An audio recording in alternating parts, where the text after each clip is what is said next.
My name is Gracie Knight. At 29 years old, I am a sergeant in the United States Army. I have survived the dust storms of Afghanistan, but I nearly died on the hardwood floor of my own suburban Ohio home. I can still remember the weight of my stepbrother Brian's leather belt as he cinched it around my throat, lifting me off the ground. His eyes were bloodshot, his teeth clenched. Spit flew onto my cheek as he screamed, "Die quietly, Gracie. Do the world a favor." My pulse hammered against the leather, a frantic bird trying to escape a cage. My throat was on fire. I couldn't cough. I couldn't cry. All I could feel was the pressure, the heat, and the terrifying silence inside my own body. Brian stopped yelling. He was growling now, like an animal, pouring every ounce of his hatred into the strength of his hands. My knees buckled first, then the rest of my body followed, collapsing like a wet rag. I fell hard, and I knew that, to them, I'd been dead for a long, long time. He thought he was extinguishing my life. He had no idea he had just activated my final weapon. If you've ever been treated like an outsider by your own family, let me know where you're watching from. Hit that like and subscribe button, because this story is proof that the truth always finds a way to speak, even when you're forced to be silent. The world narrowed to a pinprick of light, a blurry tunnel edged with exploding stars. My lungs were screaming, two empty bags being twisted shut. The roaring in my ears was the sound of my own blood trying to find a way out. But through that tunnel, my vision locked onto a single, stationary point. A shadow in the doorway of the living room. It was Mary. She stood perfectly still, her hands clasped together at her waist, fingers laced so tightly her knuckles were white. She wasn't moving forward to help. She wasn't running to call the police. She was just watching. An observer at a gruesome play she had seen rehearsed 1,000 times. In the last desperate seconds of my consciousness, I tried to make a sound, a gurgle, anything to break her trance. But the only sound in the room, besides Brian's guttural rage, was a whisper that cut through my panic with the chilling precision of ice. It was Mara's voice, not directed at Brian, but at the empty space around her, as if she were reassuring herself. "It'll be fine," she murmured, her voice barely audible over the thunder in my head. "Brian's just angry. He'll stop in a minute." She was witnessing an attempted murder, and her brain was calmly translating it into a temper tantrum. The words didn't register as denial. They registered as a verdict, a conscious choice. She was choosing the illusion of peace, the safety of the aggressor, over the life of her stepdaughter. The physical pain in my throat was nothing compared to the new psychological agony that bloomed in my chest. He was killing my body, but she had been killing my spirit for years. My training kicked in, a final instinctual spasm from a part of my brain that refused to surrender. My right hand, limp at my side, slammed flat against the polished oak floor. Slap, slap, slap. 3 hard, distinct impacts. Code, black. The signal you give when you can't speak, when you're compromised, when you need immediate extraction from a hostile zone. It wasn't just a plea for help. It was a final test. A last, desperate question aimed directly at the woman in the doorway. "Do you see me? Do you see what's happening?" Her silhouette shifted. For a heart-stopping moment, I thought she'd understood. But then I saw her face scrunch into a frown. Not of horror, but of irritation. As if the rhythmic slapping was an annoying noise disturbing her evening. She didn't see a distress signal. She saw a nuisance. And in that simple, dismissive expression, she confirmed everything I already knew. I was utterly and completely alone. The betrayal was so absolute, it was almost clarifying. As the blackness crept in from the edges of my vision, my mind, strangely, became calm. It detached from the burning agony in my throat and traveled backward, not randomly, but with a specific destination. It was searching for an answer to the silent question now screaming through my soul. Why is she letting this happen? The memory surfaced instantly. I was 15 again, standing in this very living room just a few months after my father, Captain Robert Knight, had been killed in action. Mara was carefully taking his photos off the mantelpiece, the one of him in his dress blues, his smile so confident. the one of him holding me on his shoulders, both of us laughing. She placed them face down in a cardboard box with surgical gentleness. "It's just to help Brian," she had explained, not looking at me.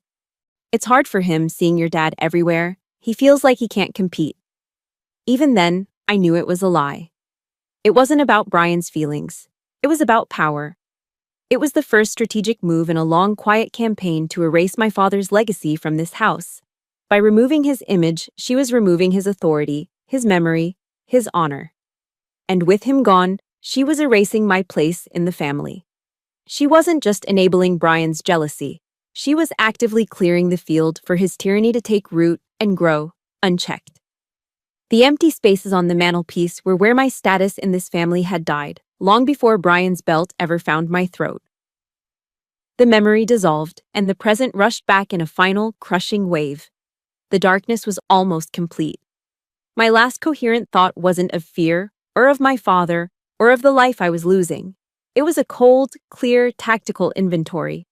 The micro camera tucked into the smoke detector, the audio recorder taped beneath the coffee table, the USB flash drive loaded with every file, every recording, every piece of evidence I had gathered over the last 10 days, hidden securely under a loose floorboard in the hall closet. I had prepared for this war. I had gathered the intelligence, set up the surveillance, and secured the asset. I had done it all because I knew, deep in my soldier's gut, that Mara would never protect me. She was part of the hostile force. My silent vow wasn't a plea for my life anymore. It was a promise of what was to come. It wasn't just aimed at Brian anymore, the blunt instrument of their hatred. It was aimed at the entire rotten, toxic system Mara had built and maintained with her silence. As the last flicker of light went out, the words echoed in the ruins of my mind, a promise forged in fire and betrayal. I'm not done. The question hung in the darkness that swallowed me. Why? Why would Mara just stand there? As the world faded, my mind, free from the constraints of my dying body, reeled backward, not to find comfort, but to find an answer. It sifted through years of memories, looking for the origin point, the moment the first crack appeared in the foundation of our family. And it found it. I am 15. The air in our house is thick with the scent of lilies and the suffocating weight of grief. It's been 3 weeks since my father's funeral. 3 weeks since I watched them hand Mara the folded flag that was the last thing to ever touch his casket. That evening, she found me in the garage, staring at the half-finished F-16 model on the workbench. It was the last project Dad and I had started together. She wrapped her arms around my shoulders from behind, her hug surprisingly tight. "I will always love you as my own, Gracie," she whispered into my hair. Always. And in that moment, I believed her. I held on to that promise like a lifeline. A few weeks later, I came home from school to find Brian in the garage. The F-16 was in pieces on the concrete floor, its delicate wings snapped, the cockpit shattered. He'd smashed it with a hammer. When I confronted him, his face was a mask of smug defiance. I ran inside, tears streaming down my face, holding the broken fuselage. I found Mara in the kitchen. Before I could even speak, she saw the wreckage in my hands, looked past me to where Brian was now standing, and her expression softened with a pity that wasn't for me. She turned back to me, her voice gentle but firm. "You can build another one, can't you, honey? Brian is having such a hard time, losing a father figure. Just let him have this one. Just be the bigger person." It was the first time. The first time her love came with a price tag. And the price was a piece of my heart. The promise she made in the shadow of my father's death had an expiration date, and it had just passed. I was the bigger person. I always was. I cleaned up the pieces of the plane, and with them, the pieces of that promise, and threw them both in the trash. 2 years later, I was 17. I sat Mara down at that same kitchen table and told her my decision. I was enlisting in the army. I needed her signature, as I was still a minor. It wasn't just a career choice, it was an escape plan. A way to follow in my dad's footsteps and get away from the house that was suffocating me. She was hesitant, but she saw the ironclad determination in my eyes. Brian overheard from the living room. He stormed in, his face purple with rage. You think you're better than us, going off to play soldier like him? He shoved me, hard. I stumbled backward over a kitchen chair, my arm twisting at an unnatural angle as I hit the floor. A sickening crack echoed in the room. The pain was white-hot, immediate, but the most painful thing was Mara's reaction. She rushed to Brian's side first, putting a calming hand on his arm, whispering, "It's okay, it's okay," before she even looked at me. On the drive to the emergency room, I sat in the passenger seat, cradling my broken wrist, tears of pain and humiliation silently tracking down my face. Mara didn't ask if I was okay. She didn't ask what happened. She just stared straight ahead at the road and said, her voice dripping with disappointment, "You see, Gracie? I told you not to antagonize him. Now you've gone and made everything so much worse." The doctor put a cast on my arm. But Mara put a cast on my soul. The message was clear. My pain was an inconvenience. My injury was my fault. I was the one who had to manage his anger, absorb his violence, and bear the consequences in silence. The pattern was set. My role was to sacrifice. His was to take. Hers was to justify it.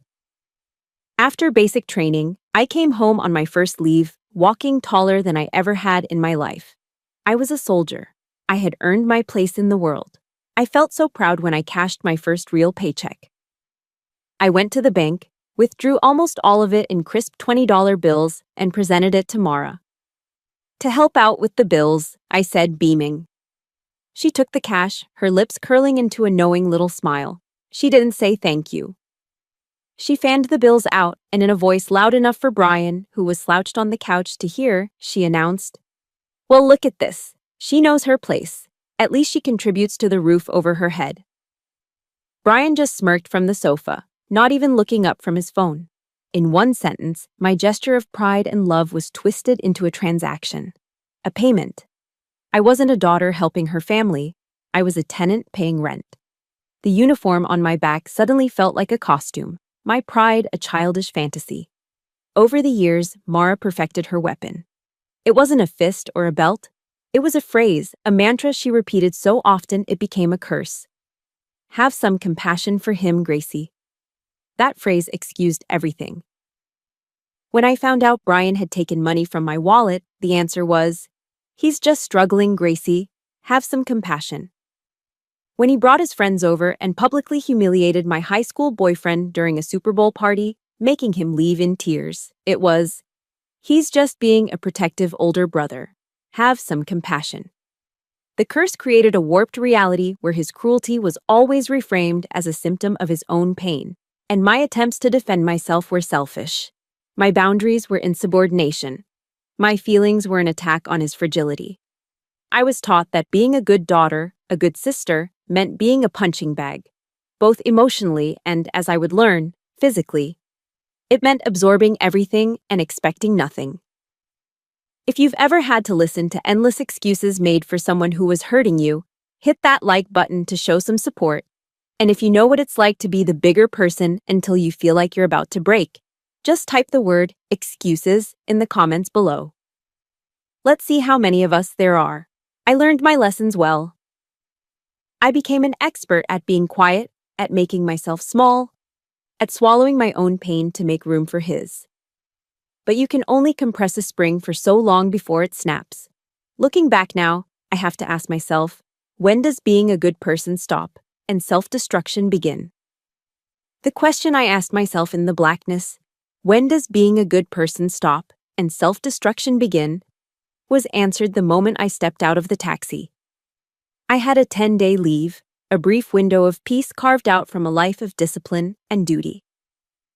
I had been dreaming of my own bed, the quiet sanctuary of the room I grew up in. I dragged my heavy duffel bag up the driveway, the familiar scent of Ohio's damp earth filling my lungs. But the moment I opened the front door, the peace I was hoping for shattered. The house smelled different. It was stale, laced with the sour odor of old sweat and something vaguely chemical, like cheap protein powder. Mara met me in the hall with a brief, distracted hug. "Gracie, you're here." It wasn't a welcome, it was a statement of fact. It's good to be home, I said, trying to force a smile. I started heading for the stairs. I'm just going to drop my bag in my room. Mara's hand on my arm stopped me. Oh, honey, she said, her voice laced with that familiar, placating tone. About that, we had to make a few changes. My old room, the one with the window that overlooked the oak tree in the backyard, was no longer mine. The door was open and I could see inside. It was unrecognizable. Brian's weight bench was pushed against one wall, dumbbells scattered on the floor. Piles of his laundry overflowed from a hamper, and a set of hockey pads, reeking of sweat, was slung over my desk chair. It wasn't a bedroom anymore. It was his personal locker room. Your room was just sitting empty, and Brian needed the space for his things, Mara explained, as if it were the most logical thing in the world. It seemed like such a waste. You can use the pull-out sofa in the basement. We put fresh sheets on it. The basement. The cold, perpetually damp space with a single, high window that let in slivers of gray light. That was where I belonged now. I looked from the wreckage of my childhood room to Mara's carefully neutral face. The message was as clear as a direct order. You are not a resident here. You are a guest, and you are not welcome. The temporary arrangement, I soon learned, had been in place for 2 years. My 10-day leave became a tour of duty in a new kind of war zone, one fought with passive aggression and psychological torment. The battles were small, almost invisible to an outsider, but each one was a calculated strike. On the second day, I came upstairs to find my freshly pressed Army service uniform, which I had hung carefully on the back of a door, lying in a heap on the floor with a dark, wet stain spreading across the jacket. Oh, for goodness sake, Brian said, walking past with a coffee mug. Clumsy me. Guess I spilled. He didn't sound sorry. He sounded satisfied. The nights were the worst. He would blast heavy metal from his room, my old room, until 2 a.m, the bass vibrating through the floorboards into my makeshift bed in the basement. It was a classic sleep deprivation tactic designed to wear me down, to make me irritable and exhausted. Then came the violation of my gear. As a soldier, your duffel bag is your life. It's organized, it's personal, it's sacred. One afternoon, I came back to find it unzipped, its contents clearly rummaged through. A small ceremonial knife my father had given me was missing, along with a few other personal items. I confronted Mara in the kitchen, my voice tight with a rage I was struggling to contain. He went through my things, Mara. He's stealing from me. She sighed that long, weary sigh she always used when she was about to dismiss my feelings. She didn't even look up from chopping vegetables. Gracie, you're an adult now. Don't be so dramatic over little things. You're a soldier. Why are you letting this get to you? I thought they taught you to be tougher than this. She did it again. She took the very identity I was proud of and used it as a weapon against me. My training, my discipline, my strength. She twisted it all into a reason why I shouldn't have feelings, why I shouldn't be allowed to complain. My resilience was reframed as a weakness for being too sensitive. The breaking point, the moment the war went from cold to hot, came on the 7th night. I was in the basement, trying to read under the dim light of a single bulb, when I heard Brian's voice drifting down from the kitchen. He was on the phone. His voice was low, but the floorboards carried the sound. I crept to the bottom of the stairs, my heart starting to pound, and listened. Nah, man, I can't come out tonight, he was saying. I could hear the smirk in his voice. The bitch is back in town. A pause, then a cynical laugh. Yeah, Sergeant Gracie. She's home, strutting around in her little uniform like she owns the damn place, like she's still Daddy's little princess. My blood ran cold. He wasn't just annoyed with me. He despised me. She doesn't get it, he continued, his voice dropping into a venomous growl. This is my house now. Dad's gone. She's just a guest who's overstayed her welcome. I need to make sure she understands who's in charge here. For good. That was it. That was the confirmation. This wasn't a sibling rivalry. This wasn't a petty squabble over a bedroom. This was a campaign. A calculated, deliberate war for dominance, and in his eyes, I was the enemy combatant that needed to be neutralized. His words confirmed every fear that had been festering inside me. He didn't just want me to be uncomfortable. He wanted me gone. That night, sleep was impossible. I sat on the edge of the lumpy sofa bed in the suffocating darkness of the basement. The only sound was the frantic, rhythmic drumming of my own heart against my ribs. I closed my eyes and saw a map, a battlefield layout.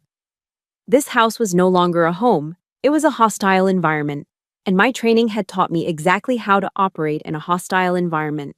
You don't wait for mercy from the enemy.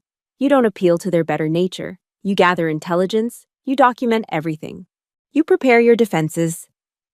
My resolve hardened, turning from hurt and frustration into something cold, sharp, and clear. A decision. I was no longer a daughter on leave. I was a soldier on a mission. I quietly slid off the sofa and moved to the corner where my duffel bag was propped against the damp wall. My fingers found the zipper, and the sound it made as I pulled it open was the only sound in the silence. It was the sound of a new war beginning. The decision I made in the basement wasn't born of anger, but of cold, hard clarity. My mission had begun. But before I could implement any strategy, I needed to get my head straight. The next day, after another tense, near-silent breakfast, the inevitable clash happened. Brian cornered me as I was heading for the basement stairs. "Still slumming it down there, Sergeant?" he sneered, blocking my path. "Don't you get tired of living in a hole?" I just looked at him, my face a blank mask. "It's quiet." "Yeah, well, don't get too comfortable," he said, stepping closer, his voice dropping. "This isn't your house. You're just a charity case." He then shoved my shoulder as he walked past, a deliberate act of physical dominance. The push sent me stumbling back a step. It wasn't hard enough to make me fall, but it was hard enough to leave a mark, both on my skin and on my resolve. I didn't retaliate. I didn't say a word. I just turned and walked out the back door into the humid Ohio afternoon, the screen door slapping shut behind me. I needed air. I needed a space that he hadn't contaminated. I stood in the middle of our small, patchy lawn, just breathing. The familiar sounds of the neighborhood, a distant lawnmower, the cheerful barking of a dog, kids laughing down the street, felt like they were from another planet. My world had shrunk to the 4 toxic walls of that house. Afternoon. The voice, gravelly and calm, startled me. I turned to see our next-door neighbor, Jared, standing on the other side of the low wooden fence that separated our properties. He was a widower, had been for years, and had lived in that house since I was a little girl. A pair of hedge clippers rested in his weathered hands. He was a quiet man, someone who mostly kept to himself. In all the years we'd been neighbors, our interactions had been limited to polite waves and brief comments about the weather. I expected the same now. A nod, a simple, "Hello." Instead, his gaze was direct, and it wasn't focused on my face. It was fixed on my upper arm, where Brian's shove had left the faint, blooming shadow of a bruise against my skin. He didn't mention it directly. He didn't have to. He just looked from the bruise up to my eyes. And I saw something in his expression that I hadn't seen in this house for over a decade. Genuine concern. "Things still rough over there, Sergeant?" he asked, his voice low. The word hung in the air between us. Sergeant. He called me by my rank. He wasn't dismissing me, wasn't using it to call me weak. He was acknowledging me, respecting me. In 2 syllables, this practical stranger had given me more validation than my own family had in my entire life. I felt a lump form in my throat, and for a second, I couldn't speak. I just nodded. "It's been a tough leave," I managed to say. He nodded slowly, as if he understood everything I wasn't saying. "Your dad, Captain Knight, he was a good man," Jared said, changing the subject just enough to put me at ease. "He and I used to solve the world's problems right over this fence after mowing the lawn. Shared a few beers." He paused, a faint smile touching his lips. "He was damn proud of you. Talked about you enlisting all the time." Hearing that, a fresh wave of grief and love for my father washed over me. It was a simple memory, but it was real. It was a piece of my history that hadn't been erased or twisted. Jared leaned against the fence, his voice dropping even lower. "Look, Gracie, I'm not one to meddle in other folks' business, but I've been living here a long time. My hearing isn't what it used to be, but I know the difference between a family squabble and the sound of a bully. There it was, the confirmation. The single validating sentence from an outsider that told me I wasn't crazy. I wasn't being too sensitive. What was happening was real, and someone else could see it. I felt my shoulders, which had been tense for days, relax just a fraction. "Come on over," he said, gesturing with his head toward his patio. "Let me get you a glass of lemonade." I hesitated for only a moment before walking around the fence and into his yard. It felt like crossing into a safe zone. We sat on his weathered patio chairs, and he handed me a tall, cold glass. The sweetness of the lemonade was a stark contrast to the bitterness that had filled my days. We sat in comfortable silence for a while. Then Jared pointed with his chin toward a small, discreet security camera mounted under the eave of his roof. It was aimed toward his back porch, but its wide-angle lens clearly covered my entire backyard as well. "Put that up last year," he said casually. "Had some kids stealing packages off porches in the neighborhood. It records everything, 24/7, covers your whole backyard, too." He took a sip of his own drink, then looked me straight in the eye. Sometimes an impartial record is the best thing to have.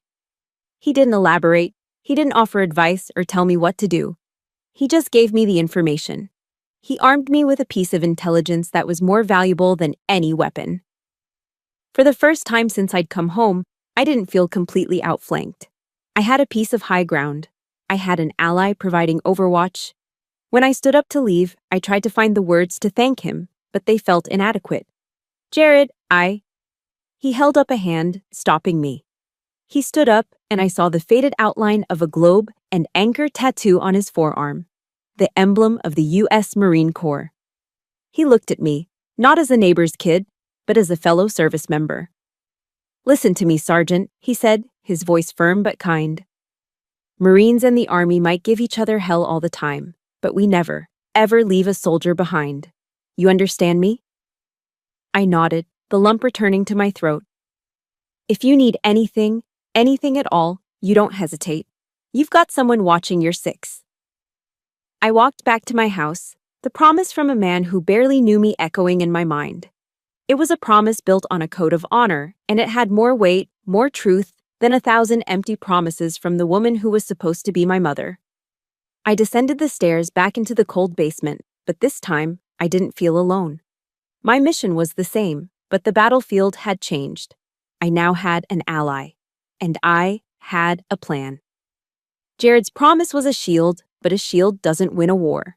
It only keeps you alive long enough to fight back. His words gave me the moral support I desperately needed, but I knew that in the end, my safety was my own responsibility. The next evening, that responsibility was put to the test. It started over nothing. A disagreement about what to watch on TV. Brian wanted to watch a hockey game. I wanted to watch the evening news. It was a stupid, trivial conflict, but with him, anything could become a flashpoint. His frustration quickly escalated into rage. "It's always about you, isn't it?" he roared, snatching the remote from my hand. He stood up, towering over me where I sat on the couch. In a fit of theatrical anger, he hurled the heavy glass coffee mug he was holding, not at me, but at the wall just beside my head. It shattered on impact, sending a spray of hot coffee and sharp ceramic shrapnel across the room. A small stinging shard grazed my cheek, drawing a single drop of blood. The explosion of violence was so sudden, so disproportionate, that I could only stare at him, stunned. Then, the shock gave way to a cold, familiar fury. "You're insane!" I yelled, jumping to my feet. "This is just like the time you broke my wrist." Brian let out a short, ugly laugh. A smirk spread across his face. "You're making stuff up again, Gracie. You fell. You were always a clumsy kid." I stared at him, my mouth agape, unable to process the blatant denial of a recorded medical fact. But the true horror came a second later. Mara, who had been drawn into the room by the sound of the crash, calmly stepped between us. She looked at me, her face a mask of disappointment. "That's right, I remember," she said, her voice smooth as silk. She was always so clumsy, that one, tripping over her own feet. "Don't blame your brother for your own carelessness, Gracie." It was a pincer movement, a coordinated psychological assault. They stood there, side by side, rewriting history in real time, painting me as a delusional, clumsy liar. It was the most brutal form of manipulation, gaslighting, designed to make me question my own sanity, my own memories. In that moment, staring at their united front, I felt a profound and terrifying clarity. I couldn't reason with people who rejected reality. I couldn't argue with liars who believed their own fabrications. I could only record them. That night, the damp, cold basement became my tactical operations center. My mission was clear: document the truth. I unzipped my duffel bag and laid out my equipment on the concrete floor. It wasn't much, but it was enough. A spare burner smartphone, a micro recorder no bigger than my thumb that I'd ordered online, a small battery-powered nanny cam. This house was no longer a home. It was a designated area of operations. My family were no longer family. They were subjects of surveillance. I spent the next hour planning my operation with the same methodical focus I would use for a field mission. The target was Brian. His patterns of behavior were the intelligence I needed. Mara was a secondary target, an enabler whose complicity needed to be documented. I identified strategic locations for my devices, places where conflict was most likely to erupt. The first device was the micro recorder.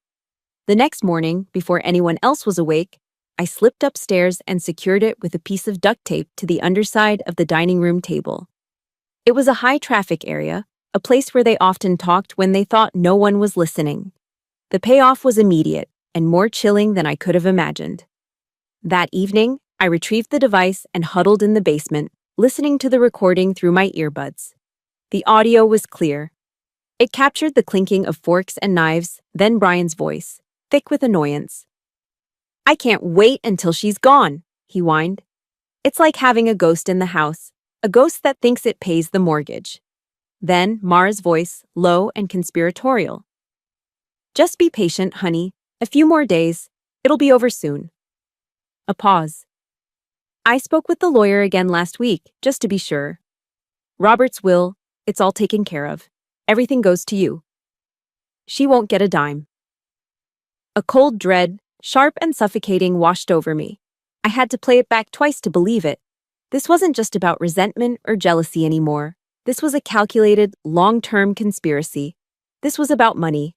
My father's legacy. They weren't just trying to push me out of the house. They were trying to erase me from our family's history entirely, cutting me off from the last thing my father had left for me. This new information changed the threat level. This wasn't just a domestic dispute. I was a soldier in a potentially dangerous situation, and I had a duty to report it. I opened my laptop and composed a new, encrypted email. The recipient was my commanding officer, Colonel Ford. My fingers flew across the keyboard, my language precise and professional, stripped of all emotion. Subject: Request to log official report. SGT Neitzer. Requesting to officially log a report regarding an unstable domestic situation encountered during my current leave period. The situation involves escalating hostility, which may pose a direct threat to my personal safety. I am taking measures to ensure my own security. Will keep you apprised of any developments. Very respectfully, Sergeant Gracie Knight. I hit send, my heart pounding. The response came in less than 5 minutes, a testament to the efficiency and concern of a good leader. Subject: Request to log official report. SGT Knight message. Received and understood, Sergeant. Report has been officially logged. Your safety is the priority. Follow your training. We have your back. Stay safe. Ford. I closed the laptop, a wave of profound relief washing over me. The words, "We have your back," were a lifeline. I wasn't just a daughter fighting a lonely battle in a basement anymore. I was Sergeant Knight, an American soldier. And the United States Army knew I was in a war zone. I wasn't fighting alone. With my resolve solidified, I took the final piece of equipment from my bag, the small battery-powered camera. There was one more strategic location that needed surveillance: the living room, the very heart of the house. I knew, with a soldier's certainty, that the final battle would be fought there, and I would be ready for it. The final night of my leave felt heavy, thick with an unspoken tension that permeated every corner of the house. I spent the evening in the basement, meticulously preparing my uniform for my departure the next morning. Laying out the deep blue Army Service uniform jacket was a ritual, a way of reconnecting with the person I was outside of these walls, Sergeant Knight. I polished the brass buttons until they gleamed and carefully pinned my father's medals, his bronze star, his purple heart, next to my own. This uniform wasn't just a set of clothes, it was a legacy. It was my father's honor and my own, woven together. I carried it upstairs to the living room to hang it, ensuring it wouldn't get wrinkled. As I smoothed the lapels, the door swung open, and Brian stumbled in. He reeked of stale beer and cheap whiskey, his eyes bloodshot and unfocused. He stopped when he saw me, a slow, malicious grin spreading across his face. Well, he slurred, his voice a low growl. Look what we have here. Playing dress up? He lurched forward. Before I could react, he snatched the uniform jacket from my hands. The scent of alcohol washed over me, acrid and suffocating. You and this stupid clown suit, he spat, his words thick with years of resentment. Always pretending you're so much better than everyone else. And then he did it. He threw the jacket onto the hardwood floor. The metals clattered against the wood with a sound that seemed to echo in the silent room. Then, deliberately, he ground the heel of his heavy work boot onto the purple heart, scraping it against the floor. A fire I didn't know I possessed erupted in my veins, burning away all fear, all hesitation, all pain. There was only ice-cold rage. I looked at him, my voice devoid of any emotion. It was a flat, lethal command. Pick it up. He laughed, a harsh, ugly sound. What? You gonna cry to mommy? He taunted, taking a step toward me. You gonna tell her how the big bad brother was mean to you? I didn't flinch. I stood my ground, my posture as rigid as if I were at attention. I held his gaze and spoke with the chilling calm of a soldier who knew the battle had finally arrived. Or the whole world will hear you in this recording. I slowly raised my burner phone, which had been recording audio from my pocket since he walked in. The screen was lit, the red recording icon a pulsing beacon in the dim light. I watched his face cycle through a storm of emotions.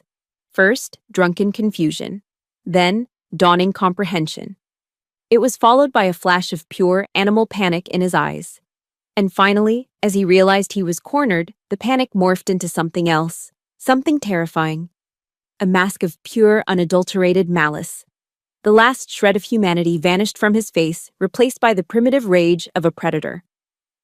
You bitch! He hissed, the words barely a whisper. And then he lunged. It was the same attack from my nightmares, from the opening moments of this story, but now I was living it with the full weight of context. He didn't go for me with his fists. He fumbled at his waist, his thick fingers unbuckling his belt. The sound of the leather pulling free from the loops was sickeningly loud. He swung it, and I threw my arms up to defend myself, but he was stronger, faster. He brought it around my neck, pulling it tight. My training screamed at me to fight back, gouge the eyes, strike the throat, but his body weight was already crushing me, driving the air from my lungs. He was lifting me off the floor, the rough leather biting into my skin, the metal buckle digging into my throat. My vision started to tunnel. Black spots danced at the edges. I could feel the frantic, useless hammering of my own heart against my ribs. I clawed at the belt, my fingernails scraping against the leather, finding no purchase. And through the roaring in my ears, I heard his voice. A guttural snarl right next to my ear, his spit hitting my cheek. Die in silence, Gracie. Do the world a favor. The words of my introduction. But this time, they were not just a memory, they were my reality. My executioner's final curse. My body was failing. My lungs burned for air that wouldn't come. But my mind, my soldier's mind, was still working. Follow your training. Complete the mission. My hand, trembling and weak, fumbled for the phone on the floor where I'd dropped it. My fingers brushed against the smooth glass. I couldn't see it. I could only feel. I slid my thumb across the screen, searching for the emergency alert icon I had programmed. A triple tap. That's all it would take. A silent code black signal sent to the two numbers that could save me, 911 and Jared. My thumb felt clumsy, disconnected from my brain. Tap, tap. I was losing consciousness, the world dissolving into a suffocating gray fog. My body went limp. Just one more. And then, a sound shattered the deadly silence. Boom, boom, boom. It was the sound of a fist hammering on the front door, a percussive explosion that shook the entire house. Gracie, what's going on in there? I've called the police. Jared. His voice was a cannon blast, a roar of righteous fury that cut through my fading consciousness. The sound shocked Brian. I felt the pressure around my neck loosen for a fraction of a second as his head snapped toward the door. Just a split second of hesitation. It was enough. If you believe that good people stepping in can change the world, hit that like button. And if you think Jared is a true hero for having his friends back, type hero in the comments to show your support for this brave veteran. That single moment of distraction saved my life. The belt went slack, and I fell from his grasp, collapsing onto the hardwood floor like a puppet with its strings cut. I landed hard, the impact jarring my bones. I couldn't breathe. I could only gasp, my throat raw and burning, my lungs desperately trying to pull in the precious, life-giving air. The battle had just reached its terrifying peak, and the cavalry had just arrived. The world came back to me in fragments of sound and color. The splintering crash of the front door being forced open. Shouts. The heavy thud of boots on the hardwood floor. Flashing red and blue lights painted the walls in chaotic strobing patterns. I was still on the floor, curled in on myself, my throat a column of fire, each ragged gasp for air a fresh wave of agony. A woman's voice, sharp and authoritative, cut through the noise. Police! Nobody move. I saw a pair of black boots, then a woman in a dark blue uniform kneeling beside me. Her name tag read, Chin. She had a calm, no-nonsense face. Ma'am, can you hear me? Paramedics are right behind us. Before I could answer, Brian started his performance. He pointed a trembling finger at me, his face a mask of faux terror. She attacked me. She went crazy. It's her PTSD from the army. She just snapped. But Officer Chin's eyes were not on him. They were on me. They scanned the scene with a professional, practiced gaze that missed nothing. The angry, raw ligature marks blooming on my neck. The heavy leather belt lying on the floor beside me. My phone, its screen still glowing with the active recording icon. And then her eyes flickered to the corner of the room, to the figure standing half hidden in the shadows of the kitchen doorway. Tamara. My stepmother wasn't crying. She wasn't hysterical. She wasn't rushing to my side or to her son's. She was just standing there. Frozen. Her face was a blank, emotionless void. In that single, chilling glance, Officer Chin saw what I had known for years. This wasn't a simple case of a soldier having a breakdown. This was a crime scene. Turn around and put your hands behind your back, she said to Brian, her voice flat and cold. His blustering protest died in his throat as another officer cuffed him, reading him his Miranda rights in a bored monotone. Then the paramedics were there, a whirlwind of calm, efficient motion. They surrounded me, their voices a soothing murmur of questions I couldn't answer. They cut my shirt open, stuck pads to my chest, and fitted an oxygen mask over my face. I heard one of them say my pulse was thready, my blood pressure was bottoming out. And then, as they lifted me onto a stretcher, the world began to fade again, the edges going dark, the sounds becoming distant and distorted. The last thing I remember from the house was being wheeled past Mara. She still hadn't moved. She just stared at me with those empty eyes as they carried me out of the home she'd helped turn into a torture chamber. The rest comes back in flashes, like scenes from a movie I can't quite follow. The wail of the siren, the bright lights of the emergency room. And then, a moment of terrifying silence. I was floating in a peaceful, painless void, and then a violent jolt, like being struck by lightning, slammed me back into my body. We've got VFib! Charging to 200. Clear! Another jolt. My body arched off the gurney. Still no rhythm. Asystole. Pushing EPI. Charge again to 360. Clear. A third brutal shock. A high-pitched, steady beep from a machine next to me finally broke into a weak, faltering rhythm. Beep, beep, beep. The sound of life. I would learn later that my heart had stopped. For 12 seconds, I was clinically dead. 12 seconds of silence, a chilling echo of my attacker's final command. That number would be seared into my memory, a permanent testament to his hatred. When I finally regained a semblance of consciousness, the world was a blur of white sheets and the antiseptic smell of the hospital. Officer Chin was standing by my bedside. My throat was too raw to speak properly, but my mind was working. The mission wasn't over. Trust your training, secure the objective. I reached out a trembling hand and tugged on her sleeve. I forced the words out, my voice a dry, rasping whisper. Floorboard, USB. She leaned in closer, her brow furrowed in concentration. What was that, Sergeant? Loose floorboard, I rasped. By the fireplace. USB drive. A flicker of understanding crossed her face. Just then, Jared appeared at the doorway, his face etched with worry. Officer Chin turned to him. Do you know anything about a loose floorboard by the fireplace? Jared nodded immediately. Yes, ma'am. I helped her dad fix it years ago. I can show you exactly where it is. Officer Chin gave me a single, decisive nod. A silent promise. She left, and I knew, with every fiber of my being, that my plan had worked. My body had been broken, but my secret weapon, the cold, hard, undeniable truth I had so carefully collected, was now in safe hands. A few hours later, another woman in uniform appeared. She was a young Army lieutenant. Her name tag read Maddox. She was a liaison officer, sent from my base. She had a kind professional demeanor that immediately put me at ease. Sergeant Knight, she said softly, Colonel Ford is on the line for you. She held a phone to my ear. I heard the familiar, calm, commanding voice of my CO. Sergeant, he said, and the sound of his voice, a link to my real life, my real identity, was so grounding it brought tears to my eyes. I've been briefed on the situation. You've completed the hardest part of your mission. Now you let us take it from here.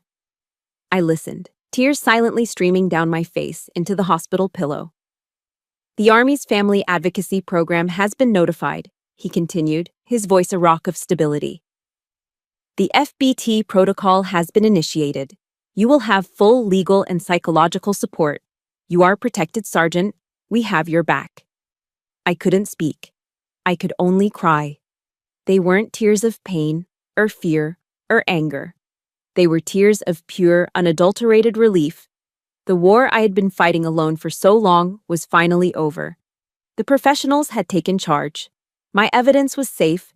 The system was working. I had survived. The day of the trial, I didn't choose my clothes. My uniform chose me. Months had passed, months of physical therapy for my throat and psychological counseling arranged by the Army. Months of preparing, of steeling myself for this final battle. When I walked through the heavy wooden doors of the courtroom, the silence that fell was a physical thing. I wasn't wearing a victim's somber suit. I was wearing my Army service uniform, the deep blue jacket perfectly pressed, the brass buttons gleaming under the fluorescent lights. My medals, including my father's, were aligned with military precision over my heart. My back was straight, my shoulders were squared, my steps were measured and confident as I walked to the prosecution's table.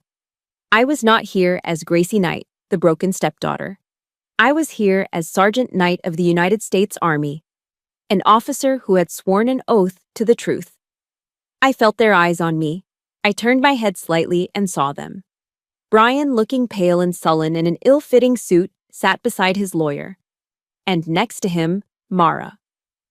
She looked smaller, diminished, her hands clutching a purse in her lap. When she saw me, saw the uniform, her eyes widened with something I couldn't quite decipher. Shock, maybe, or fear. She looked away immediately. My uniform was a statement they couldn't refute. I was not the clumsy, delusional girl they had created. I was a soldier, and this was my field of battle. The trial proceeded with a methodical, almost clinical precision. The prosecutor, a sharp woman named Ms. Davies, built her case brick by brick, laying a foundation of indisputable fact. The emergency room doctor was first. He testified about the severe laryngeal trauma, the hypoxia, the deep bruising. He explained in cold medical terms how close I had been to death. He confirmed that for 12 seconds my heart had shown no electrical activity. The words, clinically dead, hung in the air. And I saw a few jurors shift uncomfortably in their seats. Then came Jared. He walked to the stand with the steady posture of a Marine, his testimony clear and unwavering. He described hearing the argument escalate, the sickening thud he heard through the wall, and the desperate, guttural sounds that followed. He told them about the code black alert he received on his phone. His voice, filled with a quiet, righteous anger, never wavered.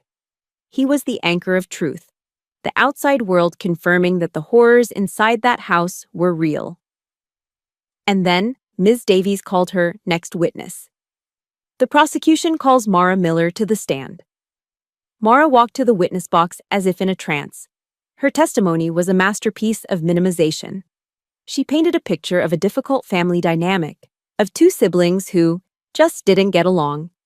She described the incident as a terrible argument that got out of hand. She claimed Brian had a temper, but would never seriously hurt anyone. She was trying to build a shelter of plausible deniability around her son. Ms. Davies let her finish. Then she walked toward the witness stand, holding a small digital recorder. "Mrs. Miller," she asked, her voice dangerously soft. "Do you recall a conversation you had with your son about your late husband's will?" Mara paled. I don't remember any specific conversation." "Perhaps this will refresh your memory," Ms. Davies said. She pressed play. Mara's own voice filled the silent courtroom, tinny and conspiratorial. "Just be patient, honey. A few more days. It'll be over soon. I spoke with the lawyer again last week. Robert's will. It's all taken care of. Everything goes to you. She won't get a dime." A collective gasp went through the room. Mara stared at the recorder as if it were a snake. She began to stammer, to deny, but the damage was done. Her carefully constructed facade of a concerned mother shattered, revealing the cold, calculating greed beneath. She crumpled on the stand, her testimony in ruins, burying her face in her hands. But Ms. Davies wasn't finished. She had saved the secret weapon for last. "Your Honor," she said, addressing the judge. The prosecution would now like to present Exhibit A, a synchronized audio-video recording of the events on the night of the attack. The courtroom lights dimmed. A large screen descended from the ceiling. For the next few minutes, the entire room was transported back to my living room floor.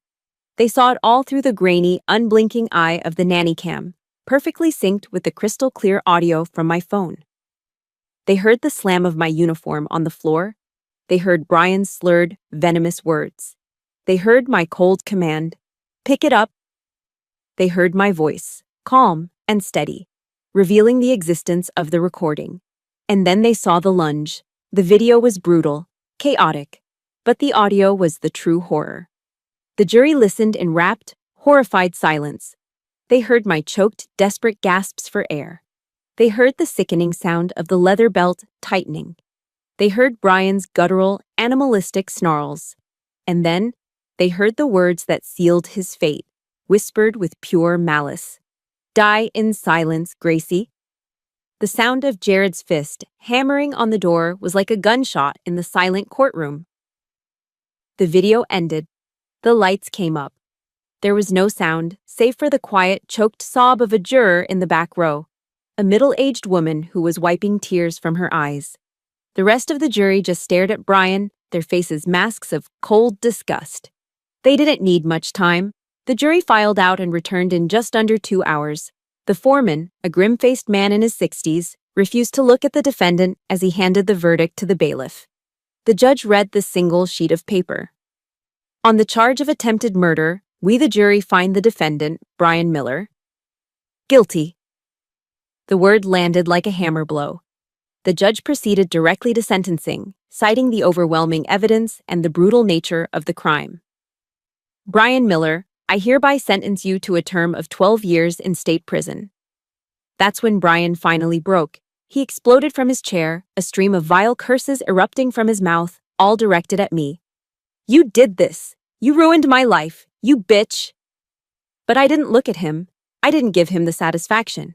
As the bailiffs restrained him and dragged him from the courtroom, my eyes found Mara. I looked at her, searching for anything: remorse, sadness, regret. I found nothing.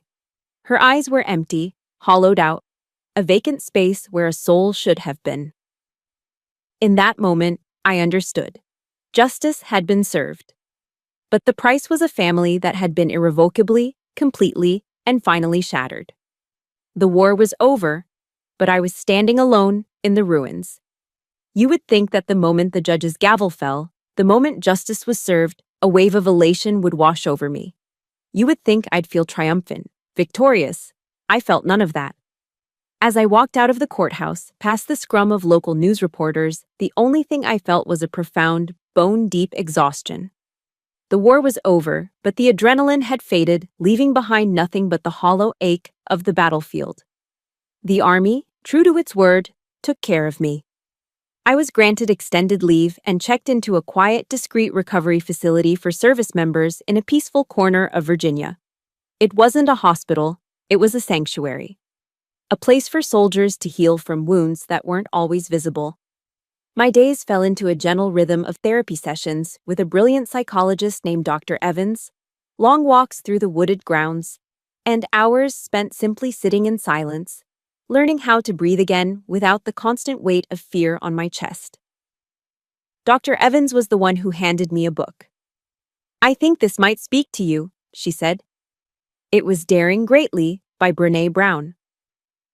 I started reading it that afternoon, and I couldn't put it down. I devoured every page, every word resonating with a truth I had felt but never been able to name. I underlined a sentence that hit me like a physical blow. Vulnerability is not weakness. It's our greatest measure of courage. And I realized, sitting there in the quiet of my room, that my intelligence operation, my collection of evidence, hadn't just been a tactical maneuver. It had been an act of profound vulnerability. I had been forced to look my own trauma in the face, to document it, to own it. I had to dare greatly, to stand in the arena and present my brokenness as evidence, not of my weakness, but of his crime. The thought didn't heal me overnight, but it planted a seed of a new kind of strength, one that wasn't about enduring pain, but about embracing the courage it took to expose it. About a month into my stay, a letter arrived. The envelope was addressed in Mara's familiar, looping handwriting. For 2 full days, I just looked at it, sitting on my nightstand.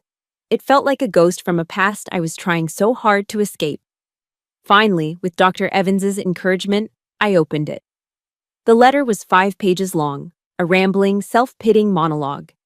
It was filled with excuses disguised as apologies. She wrote about how scared she'd been, how Brian had always been a difficult child, how she was so afraid of being alone after my father died. She never once took full responsibility for her choice to stand by and watch me die. The letter ended with a question that made my stomach turn. "Can we please find a way to start over? I miss my family."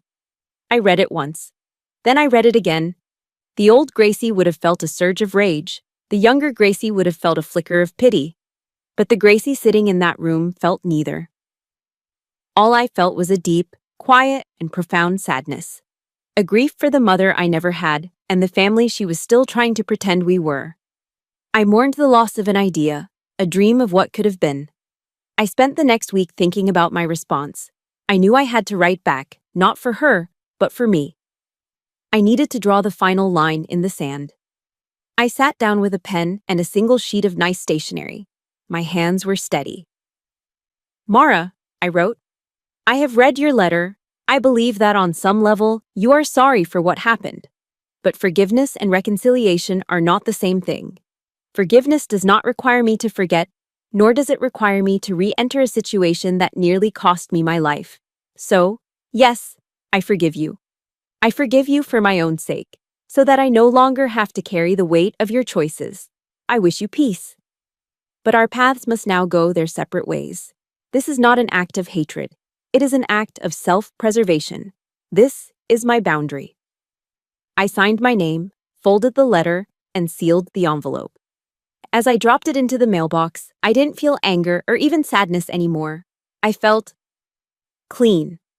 I felt a quiet strength that came from choosing my own well-being, finally. A week before I was scheduled to leave the facility, I got a call from the lawyer the Army had assigned to me. He informed me that, as part of the legal proceedings, the house in Ohio was being put up for auction to settle the estate. A wave of panic washed over me. That house held so many ghosts, so much pain. But it was also the last physical piece of my father I had left. The thought of strangers living within those walls, erasing the last traces of him, was unbearable. And then, an idea took root. A wild, audacious, terrifying idea. I'd received a significant sum from a victims' compensation fund, and with the support of a grant from a veterans assistance program, it was just enough. "Wait," I said to the lawyer, my heart pounding with a new, fierce energy. "Don't sell it. Is there a way I can buy it?" The lawyer was silent for a moment, surprised. Then he said, "It's unorthodox, Sergeant, but it's possible." The decision was made in an instant. It was a choice born not of fear, but of defiance. I would not run from the ghosts of my past. I would not let Brian and Mara be the final chapter in that house's story. I would go back. I would face the memories, the pain, the very floorboards where I almost died. I would not just reclaim a piece of property. I would reclaim my history. And I would rebuild my fortress from the ashes. A year has passed. Time, I've learned, doesn't heal all wounds. But it does give you the space to learn how to live with the scars. And in that time, I have been rebuilding. The house, my father's house, is unrecognizable. The dark, oppressive walls that held so many secrets are now painted a warm, bright white. Sunlight streams through new, larger windows, chasing the last of the shadows from the corners. The contractors wanted to replace the oak floors in the living room, to sand away all the history and the hurt. I told them no. I let them polish the wood until it shone like honey, but I had them leave a few of the deeper, faded scratches near the fireplace. They are reminders, not of the pain, but of what can be survived. The house needed a new name, a new purpose. It's no longer just a home, it's a foundation. I call it Fort Grace. Fort, for the strength and safety it now represents, and Grace, for the unearned kindness we must learn to give ourselves in order to heal. It's now a transitional home, a registered nonprofit providing temporary sanctuary and support for female service members dealing with trauma. The irony is not lost on me. The living room, the very spot on the floor where I drew my last breath, has become the heart of it all. This afternoon I'm sitting there, on a comfortable new sofa, a mug of chamomile tea warming my hands. Across from me sits a young woman, a Marine Lance Corporal no older than 22. She's been staring at her own hands, twisting a loose thread on her jeans for the last 10 minutes. This is her third day at Fort Grace, and she has barely spoken a word. I don't push. I just wait. The silence in this room is no longer a weapon. It is a shield. It is a space to gather your thoughts. Finally, she looks up, her eyes swimming with unshed tears. "He told me," she whispers, her voice cracking, "that no one would ever believe me. That I was overreacting. That I was broken." My heart doesn't break for her. It holds steady. Because a broken heart can't help anyone. A steady one can. I put my mug down and lean forward, making sure she can see the absolute sincerity in my eyes. I don't offer advice. I don't give her platitudes or tell her she's strong. I give her the one thing I know she needs, the one thing I almost died for lack of. "I believe you," I say, my voice soft but firm. "You are not overreacting, and you are not broken. You are safe here, and you are not alone." The dam breaks. She begins to sob, not loud, violent cries, but the quiet, exhausted tears of someone who has been holding on for too long. And as I sit with her, simply bearing witness to her pain, I feel a final piece of my own fractured soul click into place. In validating her reality, I am healing my own. In offering her a sanctuary, I am completing the construction of mine. This is the circle of healing. This is what it's all for. My story, after the trial, had unexpected ripples. With the backing of Colonel Ford and the evidence from my case, a formal review was initiated within the Army's command structure. It led to a small but significant policy change, the implementation of the FBT protocol I had been a beneficiary of, creating a clearer, more supportive pathway for service members to report domestic threats without fear of it jeopardizing their careers. It gave my pain a purpose beyond my own survival. I was medically discharged from the Army a few months ago, an honorable discharge for wounds received not on a foreign battlefield, but in my own home. Now I have a new mission. I travel to bases across the country, speaking to soldiers about the invisible wars many of them are fighting. I share my story, not as a tragedy, but as a testament to the power of evidence and the courage of speaking up. I turned my personal war into a public service. The sun is beginning to set now. The young Marine is resting peacefully in one of the upstairs bedrooms. My old room, now a bright, safe space. I walk out into the backyard, the same yard where I met Jared a lifetime ago. He's still next door, a constant quiet presence, always ready with a cup of lemonade and a knowing nod. The Ohio sky is on fire, painted in brilliant streaks of orange, pink, and purple. I stand there, breathing in the cool evening air, and my hand drifts up, my fingers unconsciously tracing the faint, silvery line on my neck. The scar doesn't ache anymore. It doesn't burn with the memory of betrayal. It's just a part of me now. A map of where I've been, a testament to the battle I fought. It is not a mark of weakness. It is the emblem of a soldier who won the most important war of her life. The last rays of sunlight wash over me, warm and golden. And for the first time in what feels like a lifetime, standing on the ground I reclaimed, in the fortress I built from the ashes, I feel completely and utterly at peace. My journey to this peaceful sunset wasn't about erasing the past, but about building a future from its ruins. My story is proof that even the deepest scars can become maps that lead us home to ourselves. I know many of you listening have walked through your own fires and found your own kind of strength. If my story has touched you